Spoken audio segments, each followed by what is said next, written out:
नमस्कार, मैं कोमल। आप हमारे साथ देख रहे हैं वॉच न्यूज। सीआईडी के साइबर क्राइम ब्रांच ने पहली बार 7 साइबर अपराधियों को गिरफ्तार किया जो चीन के साथ मिलकर भारत में क्राइम कर रहे थे। आइए जानते हैं पूरी खबर क्या है। सीआईडी की साइबर क्राइम ब्रांच ने पहली बार एक साथ 7 साइबर अपराधियों को गिरफ्तार किया है। ये सभी झारखंड में रहकर चीन के साइबर अपराधियों के लिए काम कर रहे थे और उनके भारतीय एजेंट के रूप में काम कर रहे थे। साइबर ब्रांच को सूचना मिली थी कि रांची के जगन्नाथपुर थाना क्षेत्र के ऑलिव गार्डन होटल में साइबर ठगों का एक गिरोह जमा है। ये लोग निवेश घोटाले और डिजिटल गिरफ्तारी जैसे धोखाधड़ी के मामलों में शामिल थे। सूचना के आधार पर होटल में छापेमारी की गई, जहां से 7 अपराधियों को पकड़ा गया। इनके पास से 12 mobile phone, 11 laptop, 14 ATM card, chequebook और 60 से ज्यादा व्हाट्सएप व टेलीग्राम चैट बरामद हुए हैं। जांच में पता चला कि ये सभी आरोपी चीन के साइबर नेटवर्क के लिए भारत में बैंक खातों की व्यवस्था करते थे। इसमें एक खास एजेंट भी है जो चीन की कंपनियों जैसे मिलने, डार्गन पे, सुपर पे और मैंगो पे इंडिया के लिए काम करता था।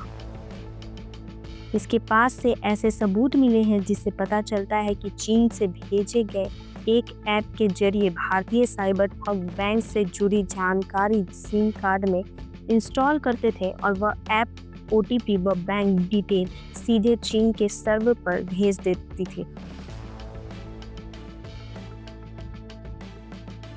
इससे चीन में बैठे अपराधियों को रिमोट एक्सेस मिल जाता था और वे करोड़ों की ठगी को अंजाम दे रहे थे।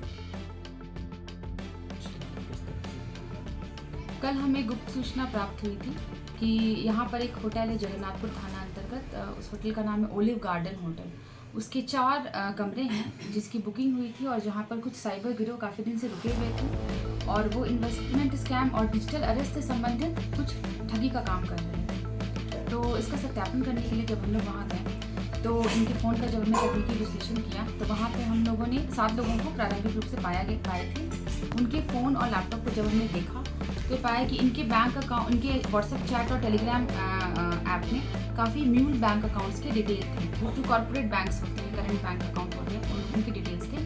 पूछने गहराई से जब हमने पूछताछ की तो उन्होंने बताया ये बैंक अकाउंट का इस्तेमाल ये लोग डिजिटल अरेस्ट और इन्वेस्टमेंट स्कैम के जो ठगी के पैसे होते हैं उनको मंगवाने के लिए इसका आदान प्रदान ये लोग चाइनीज़ गिरोह के साथ करते हैं। तो यह पूछने पे कि ये चाइनीज़ गिरोह के संपर्क में कैसे आते हैं, इन्होंने बताया कि कुछ व्हाट्सएप ग्रुप्स हैं और टेलीग्राम के चैनल्स हैं जहाँ चाइनीज़ कंपनी के डेडिकेटेड चैनल्स बने हुए हैं और उसके थ्रू चाइनीज़ इनसे कॉन्टैक्ट करते हैं और कुछ कमीशंस के लालच में ये लोग म्यूल बैंक अकाउंट्स अरेंज करते हैं और चाइनीज़ कंपनी को बेचते हैं टेलीग्राम पर ही। इसके बदले इनको क्रिप्टो करेंसी या इनके सेविंग बैंक अकाउंट में कमीशन मिलती है। कुछ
जो इंडिया के हर स्टेट से रिलेटेड है और इनमें